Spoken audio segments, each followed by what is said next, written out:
인류의 문명은 찬란합니다.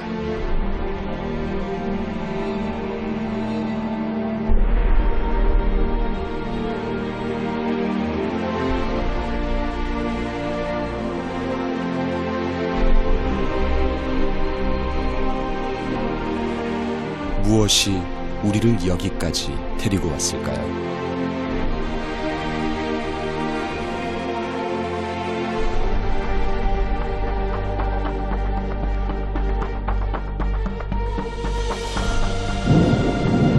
그것은 아주 우연한 만남이었을 것입니다.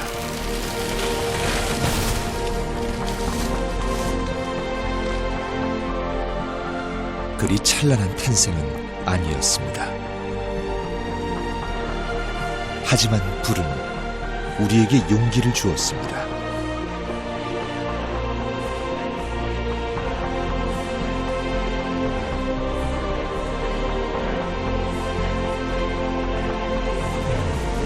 빛과 어둠, 창조와 혼돈, 생명과 죽음의 경계를 갈랐습니다.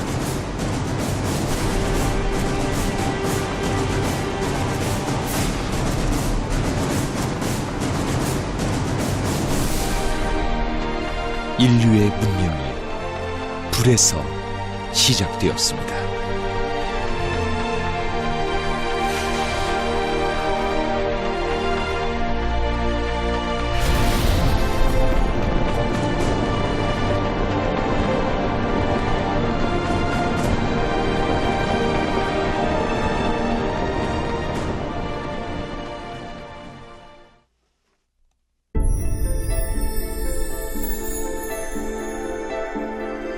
문자도 바퀴도 농업도 없었던 시절이었습니다.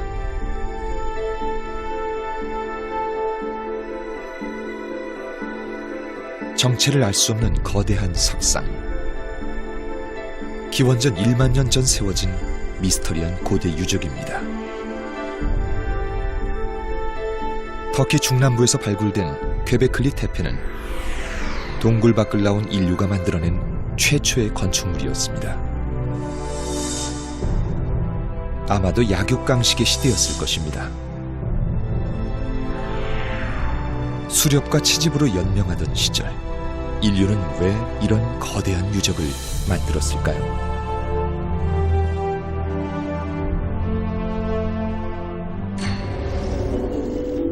영국의 스톤헨지, 이집트의 피라미드, 메소포타미아의 지구라트, 퀘베클리 테페는 인류 최초의 신전인지 모릅니다. 당시 사람들은 어떤 거대한 존재에게 기도했을 것입니다. 폭력과 야만으로부터 살아남는 것이 유일한 소망이었기 때문입니다. 그들이 가진 것이라곤 단 하나, 불이었습니다. 문자도 바퀴도 없던 시절, 인간의 공동체는 불의 온기에서 태어났습니다.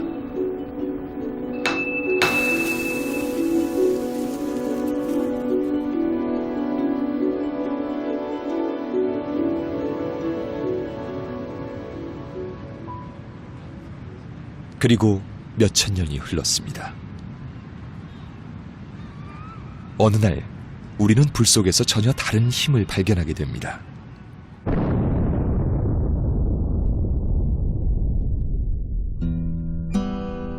자전거를 타던 아이도, 도시락을 들고 학교로 가던 중학생도 모두 불에 타버렸습니다. 1945년 일본 히로시마와 나가사키에 떨어진 두 개의 원자폭탄은 총 23만여 명의 사상자를 냈습니다. 섭씨 3,900도의 뜨거운 불에 사람들이 흔적도 없이 녹아내렸습니다.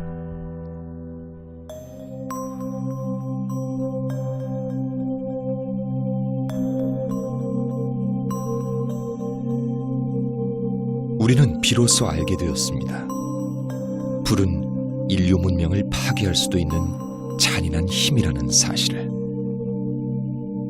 불은 프로메테우스의 선물이었지만 그의 끝없는 고통도 함께 가지게 된 것입니다.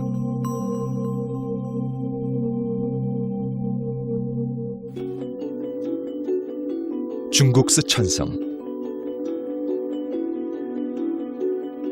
둔황, 윈강, 룽먼 석굴과 더불어 중국 4대 석굴 중 하나라 불리는 다주 석굴입니다. 돌산을 깎아 정교하게 만들어진 5만여 개의 조각상들이 있습니다. 당나라 초기부터 시작하여 명나라와 청나라에 이르기까지 천년에 걸쳐 제작된 예술작품입니다. 불교, 도교, 유교의 사상이 어우러진 암각화들.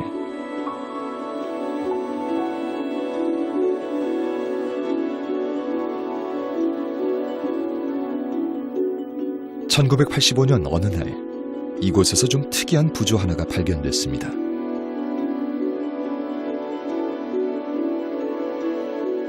많은 역사학자들은 이것을 화약무기의 한 종류일 것이라고 추측했습니다. 그가 들고 있는 것은 항아리. 화약의 폭발력을 이용한 화염이 앞으로 발사되는 구조의 무기 같았습니다. 흡사한 것이 하나 있었습니다. 둔왕 석굴에서 발견된 그림 한 점. 그 그림에 나온 악마가 사용하던 무기와 비슷했습니다. 이것은 인류 최초의 화약 무기일까요? It could be a gunpowder weapon, but I don't think it is. There's no single bit of evidence that clinches it, but lots and lots of smaller pieces of evidence. The most important evidence, of course, is that the first recipes that we know of for gunpowder are in China. But also textual evidence shows that fire lances, gunpowder arrows, but gunpowder bombs were used consistently, and that evidence appears first in China before anywhere else. My guess is this is 1128 when the Dazhu gave this kind of a so-called called gun by Joseph Needham, or Chinese call him Li Yuese, and Pan Jixing, a Chinese expert on this kind of gunpowder or rockets. It's a bit kind of far-stretched. Yeah, far-stretched. I have doubts. So other Chinese scholars, they think, right, that figure holding that kind of gun-like thing, they say it's not kind of a soldier holding a gun, it's kind of wind god. It's called Pengxin, wind god. 물론 화약 이전에도 중국인들은 전쟁 무기로 불을 사용했습니다. 불을 짊어진 소나 꼬리에 불이 붙은 새들을 적진으로 들여보냈습니다. 적진 이곳저곳에 불이 났습니다.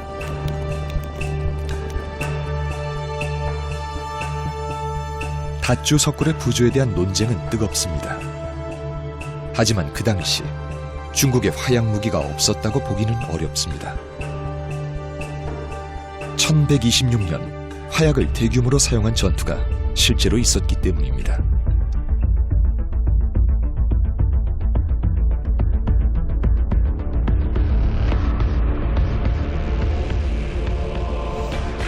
여진족의 금나라가 송나라의 수도 카이펑을 무차별적으로 공격하고 있었습니다.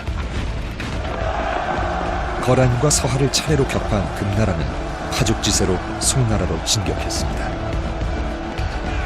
하지만 이번에는 벌판에서 싸우는 것이 아니라 성벽을 사이에 두고 싸우는 공성전이었습니다. 불꽃을 내는 돌덩어리가 날아다니고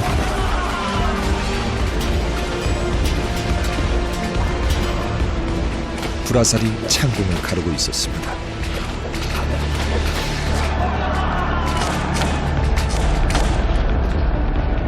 세계 최초로 육상과 해상 모두에서 화약 무기가 전면적으로 사용된 대규모 화력전이었습니다.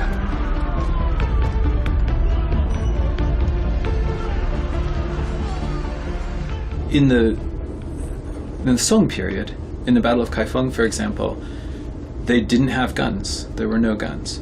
But they did have bombs, like bigger and bigger bombs made of iron and other things that would just explode. And they would launch these with catapults.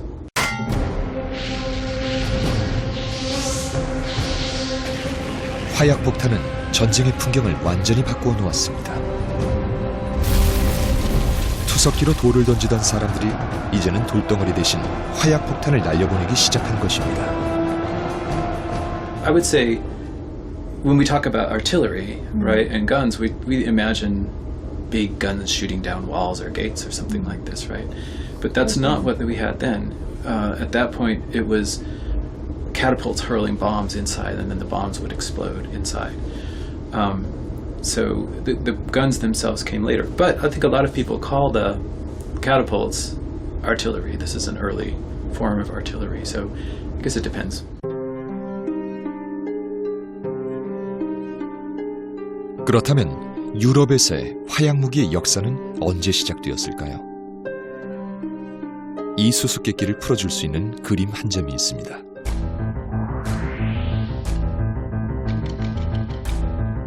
영국 옥스포드대 크라이스트 처치 도서관에는 1326년에 그려진 것으로 추정되는 그림이 있습니다. 화약에 불을 붙여 화살을 발사하는 이 무기는 중국의 화약무기와 거의 같은 모양을 가지고 있습니다. 중국보다는 200년이 늦습니다. 그렇다면 혹시 이 200년의 차이가 중국이 유럽에 화약무기를 전달해 주었다는 강력한 증거일까요?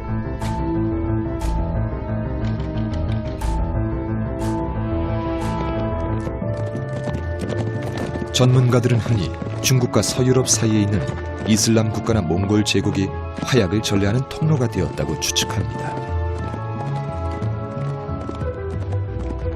가능성은 높습니다.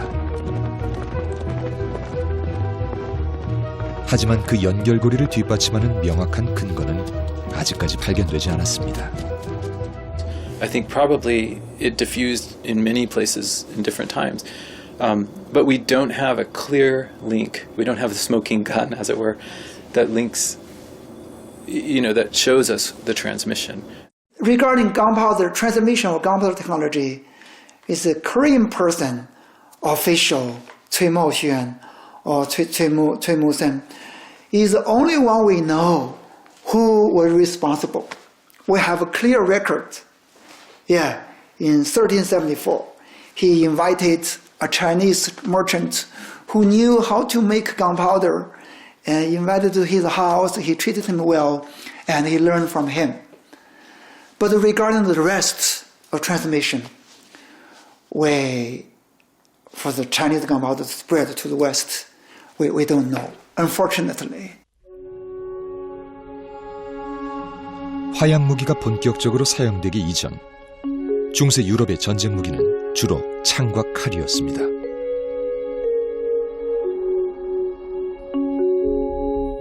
화살은 쉴 새 없이 날아들었고 적의 창과 칼은 갑옷의 빈틈을 노렸습니다.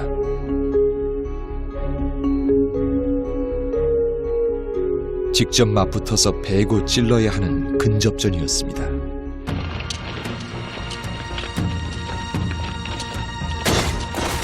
몸과 몸이 부딪혀야 했습니다. 적의 함성과 신음소리를 바로 앞에서 들어야만 했습니다. 유럽의 벌판에서 이런 백병전은 수천 년 동안 지속됐습니다. 15세기 프랑스와 영국이 맞붙은 백년 전쟁까지도 말입니다. Well, swords would have. So every man at arms, the nobleman, knight, anybody, is always going to have a sword and a dagger. So the sword is slashing, the dagger's for killing.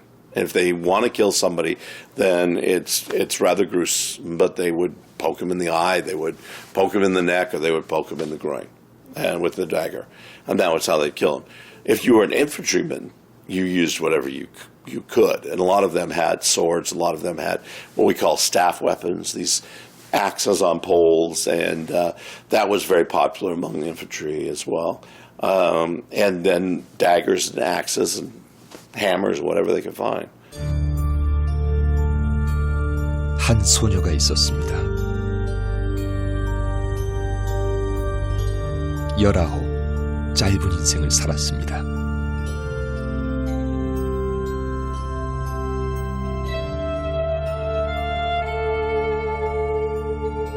여기 그녀를 기리는 시가 새겨져 있습니다. 19살 하고도 4-5달 미천한 삶을 살았고 육신이 남긴 죄는 바람에 흩어졌네. 그녀의 이름은 잔다르크입니다. 1429년 동레미의 처녀 잔다르크는 샤를 7세를 만나러 이곳까지 왔습니다.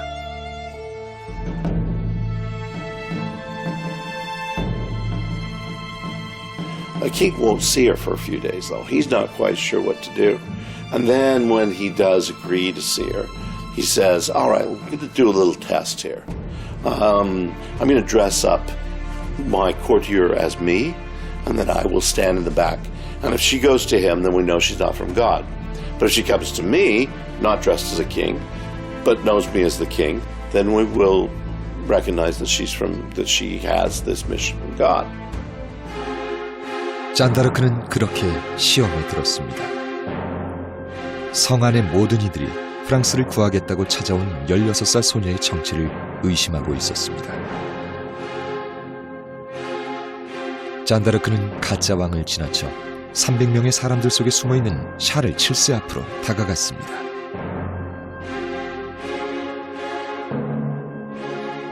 한쪽 무릎을 꿇고 경의를 표했습니다. 그리고는 말했습니다. 당신이 나의 왕입니다. 왜 이런 옷을 입고 계십니까? 당신과 프랑스를 구하기 위해 신이 저를 보냈습니다. 성 안에 있던 모든 사람들이 그녀를 바라보았습니다.